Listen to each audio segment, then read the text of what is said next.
Sixers beat the Celtics yesterday afternoon.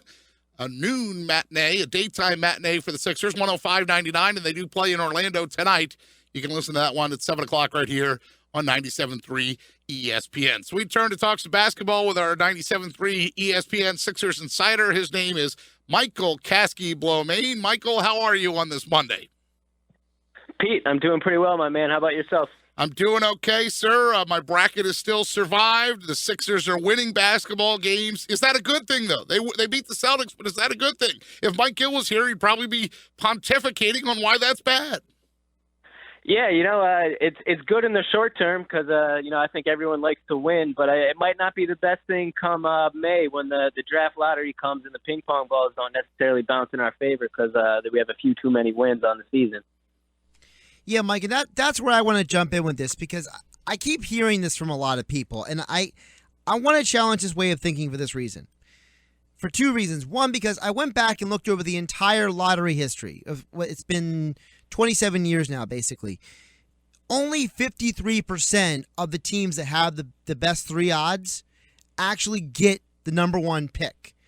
So we've seen so many times that the Cavaliers with Kyrie Irving or the Magic with Shaquille O'Neal, you can get a top pick without having the best odds.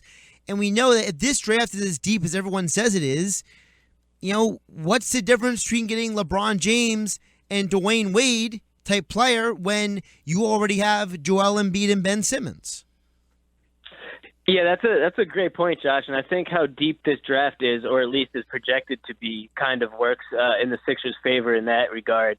Because, it's not necessarily like in a couple of the drafts past where if you don't maybe land that one or two pick, then you're looking at, a major downgrade in terms of potential talent level and who you're getting. By all accounts, this year's draft projects to be, at least 5, 6, maybe 7 deep with guys that have, real all-star potential level talent at the NBA level. So, obviously the losing, like you said, it's no guarantee that you land a top pick. And I think the Sixers obviously learned that during the first couple years of the, of the tank under Sam Hinkie, where they were obviously among the worst in the league and didn't end up with that first pick. They obviously got the third pick 2 years in a row, obviously with Embiid and Okafor. So it's certainly no guarantee. But, at this point, they're obviously not going to make the playoffs. I think a lot of fans would just rather see them, take the maximum steps that they can to at least ensure that they have the most ping pong balls possibly. Who are the guys that are going to be available in this year's draft that you look at and think are the best fits for this team?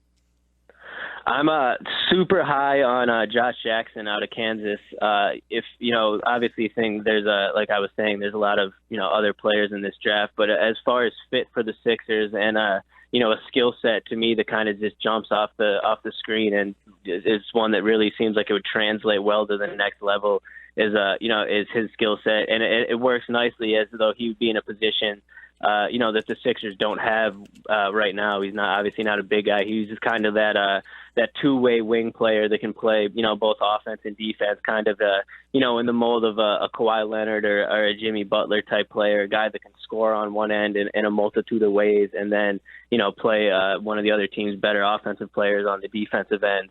So, for me, I'm really high on him. I have him at the top of my board. But, right below him, there's a few other guards specifically, which is, good for the Sixers considering that, this draft seems to be pretty deep in the positions that they need specifically. And at that point, there's several names. Obviously, Lonzo Ball has, garnered tons of attention. Markelle Fultz, DeAndre Fox. There's a lot of guys that could potentially fit in well with the Sixers. So I think it's a pretty exciting lottery for the team to have potentially 2 pretty high picks. If they do end up with 2 picks instead of 1 pick, because they could end up with the Lakers pick and the Ronin, and let's say it's maybe a situation where you have like 2 and 5. I'm just throwing out random numbers here. Does that change your mind and kind of the strategy that they need to use on draft night? I think so. I think it would be a difference if if to say they only get 1 top pick as opposed to, 2 different ones. I think that way you can address two different needs, obviously, with that pick. I think that way you can, if there's a guy that they particularly like that isn't necessarily a point guard or something, they could end up addressing both the guard issue and just adding more talent in general. So I think it'll definitely impact, the way they approach it. It's still early, obviously, in terms of the draft. I don't think that they have, an established hierarchy of exactly what they're looking at. But I certainly think that the way the lottery shakes out will have a pretty big impact on the way that Brian and the rest of the front office approaches this draft, which is, potentially could be the last draft that the Sixers, at least on their own merit, will have a very high lottery pick. I think, next season, a lot of people, within the organization and fans will be looking for, the Sixers to kind of take that next step finally toward, we talked about it a little bit this year in January when they were playing real well. But, I think next year people will really start to be looking toward a playoff appearance. So I think that makes this coming lottery and draft even that much more important, as though it might be the team's last chance to really stock up before they make this push toward contention. Michael Kaskey-Blomain with us, our 97.3 Sixers insider, talking a little Sixers basketball. Again, Sixers play at Orlando tonight. You can hear that right here on 97.3 starting at 7 o'clock. So, Michael, since we last were talking basketball on a regular basis on this program, we've taken a little time out for the NCAA basketball games. But on Friday, they don't just beat Dallas, they destroy them 116-74. And then yesterday afternoon, one of those old CBS specials back in the day that I remember from my youth, a 12 noon or a 1 o'clock tip time between the Celtics and the Sixers, and the Sixers pull that off, winning 105-99. Of those two wins, which was more impressive to you and why? That's a great question, Pete, and I think they were both impressive in different ways, but I would have to give the nod to the yesterday's game against the Celtics, mainly just because that's become, it's such a heated, rivalry within the conference and the division, and it's something the Sixers hadn't beat the Celtics since basically 3 years ago. It was April 4th, 2014, I believe, was their last victory over the Celtics. And that's a team that they play 4 times a year, given that they're in the same division. So I think it was like 11 straight games, I think, that the Celtics had bested the Sixers. And I think it was just a great sign. I mean, the Celtics are one of those teams, they're second in the East right now, like right below LeBron and the Cavs. And they're, kind of that in the pack of the teams in the East that are, right there as far as contenders. Obviously the Cavs are the clear favorite. And then there's kind of that pack with the Wizards and the Celtics and the Raptors of, this is the second tier of the best teams in the East. And for the Sixers to, as they've done a few times this season, to show that they can, not only compete with those second tier caliber teams, but also beat them. And obviously without, there's a couple of their biggest weapons, I think it's just it's a boost of confidence for the team. It shows, it goes to show the work that Brett Brown has done.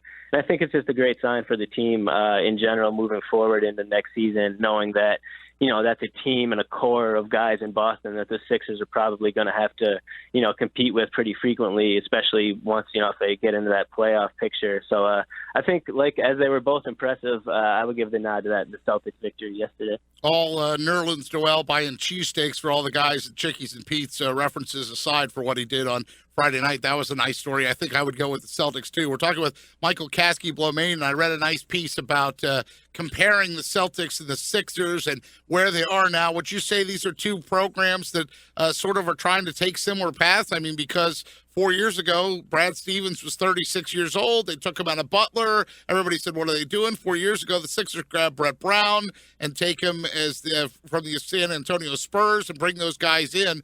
Who's farther ahead on the rebuild? I mean, I think in the short term, right now, I would say, the Celtics are further along, but I don't think that would necessarily mean that they're closer to a championship, which I think is an important distinction. I mean, obviously the Celtics are going to make the playoffs this year. They have a good shot of going far into the playoffs, but I don't think that you would find a whole lot of people outside of maybe diehard Bostonians that really think that the Celtics have a chance to win the title this year. When it comes down to the asset bases that the two teams have, the Sixers and obviously the Celtics still have pieces to add in the coming draft. So I do think that there's a similarity there. But I think, obviously if the Sixers core can come together and stay healthy with what they have in place now with their style of play, I think I would give the nod to the Sixers as far as the long-term goal of, which team is closer to maybe constructing something that could perennially actually contend for a title. But, right now, obviously in the short term, the Celtics are, they're a better basketball team right now. Mike, before we get back to just Sixers talk, I want to ask you quick about the Celtics. Kind of an outside looking in perspective for me. I look at the Celtics as a franchise that they have a lot of nice role players, but they don't have really that guy to carry them. I know Isaiah Thomas leads the NBA in scoring per game in the fourth quarter, but outside of them, Al Horford really isn't a go-to guy. He's a very good player, but he's not a superstar caliber player. So is Boston ever going to get another guy in there, or are they just going to keep running around with these players who are kind of just good enough but not great? See, that's a great question, Josh, and that's kind of the reason why I think I give the long-term edge to the Sixers, because they have, while there's more questions in the present right now, there's more question marks, but I think at least on the roster right now, the Sixers have two guys in, Embiid and Simmons that could potentially be that superstar level talent that you can build a team around, and then that can really be, I think the type of player that you're alluding to, an anchor of a championship team, which is something that, the Celtics have a lot of good players, and Isaiah Thomas, obviously an all-star caliber guy who's a great scorer, but do they have that one guy that you can say, like, all right, this is the guy that we're going to build the team around that can really contend for a title every year? And I think as currently constructed, they don't. Like you said, Al Horford was a nice piece. He was a solid addition, but on any legit championship team, he's a third, maybe even a fourth option. So the Celtics, I think, are definitely still a key piece away from contending. There was, I think we talked about it on the show, there was rumors around the trade deadline that they were interested in maybe landing a Jimmy Butler or a Paul George, one of those guys, which, if a guy like that is added to the mix and then Isaiah Thomas becomes the second scorer and Horford bumps down to the third guy, then you're looking at, a team that's potentially built for a championship run. But as it stands right now, I think the Celtics are still looking for that key piece that the Sixers really might have already in either Embiid or Simmons or both. Michael Kaskey-Blomain with us talking Sixers basketball, and apparently there were some reports that came out about the status of Joel Embiid before yesterday's game, the 105-99 Sixers win over the Celtics. What's the latest, Michael, on Joel Embiid? And I did see something about where fans were wondering, are they purposely holding off on any news because the season ticket renewals are out at the end of this week? So the latest is Joel is back in Philadelphia now. He had stayed over in California following the team's recent road trip, over there to stay back and I guess kind of just talk to a few different doctors and specialists over there to get, further opinions on this meniscus tear that was kind of sold to the fan base as not being, something that's very serious. Now he's seeing all these doctors and he's back in Philadelphia, and the team yesterday, obviously, prior to the game, provided no sort of update or timetable on, what he had learned from the doctors or what the next step was or if or when a surgery was going to happen. Basically, there was really no information given at this point. So I think a lot of fans, a few people had reached out to me specifically, asking what is the next step. You would think that, if a surgery was the necessary step, the team would like to, obviously get it out of the way, as soon as possible, basically to, avoid a situation that stretches on longer, hopefully not something that would stretch into next season if a surgery is needed. So I think, fans are definitely curious as to, what the next step is. And as of right now, the organization's been pretty tight-lipped about the whole situation. Sports Bash here on 97.3 ESPN. Michael Kaskey-Blomain visiting with us. And Michael, Embiid is one topic of discussion, of course, and Ben Simmons the other topic of discussion. But Brett Brown had the quote where he said, "This league is like water dripping on your forehead. It doesn't stop." Tell me about this road trip that they're about to go on, a 5-game road trip that starts tonight in Orlando.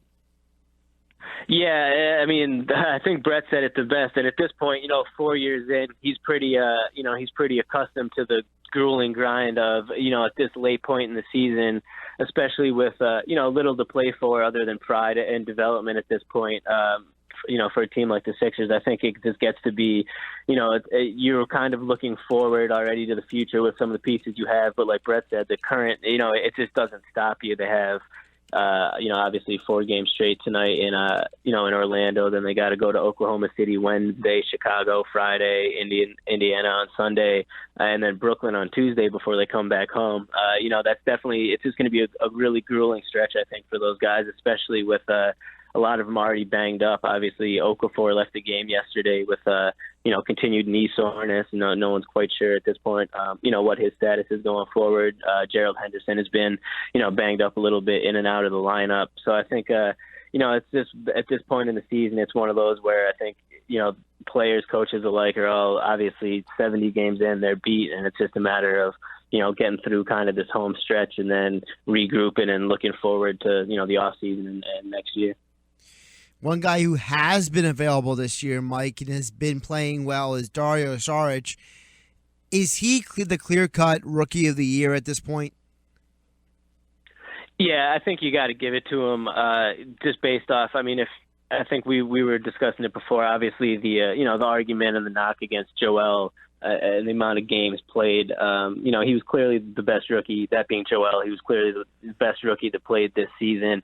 But if right after him, I think Dario has been certainly the best, and the fact that he's gotten just better over the course of the season, he really has just stepped into the starting role over the past month now since Irsan, Ilyasova got traded, and a lot of rookies tend to kind of hit a rookie wall, or their stats might stagnate as the season progresses. And Dario has kind of been the exact opposite. He's kind of gotten more minutes, and just the game has continuously expanded, and he's it's grown to the point now where he's a regular on NBA highlights and SportsCenter highlights with some of his passes and his tenacity, which is, something at the beginning of the year he was a little, not quite as involved. So I think, if voters are going to kind of overlook Embiid due to the amount of games that he didn't play, I think that, Dario has been the second best rookie by far. And the fact that he's on, they're both on the same team, I think helps too. So I would imagine that it'd be cool if they decided to do kind of a co-rookie of the year thing for 2 teammates, which I think would also be deserved.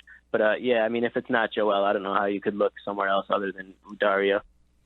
Looking at Dario's skill set and how he's going to fit into this team moving forward, could he be to Joel Embiid and Ben Simmons what Tony Kukoc was to, Scottie Pippen and Michael Jordan, in the fact that you have a third guy who is a bona fide third option?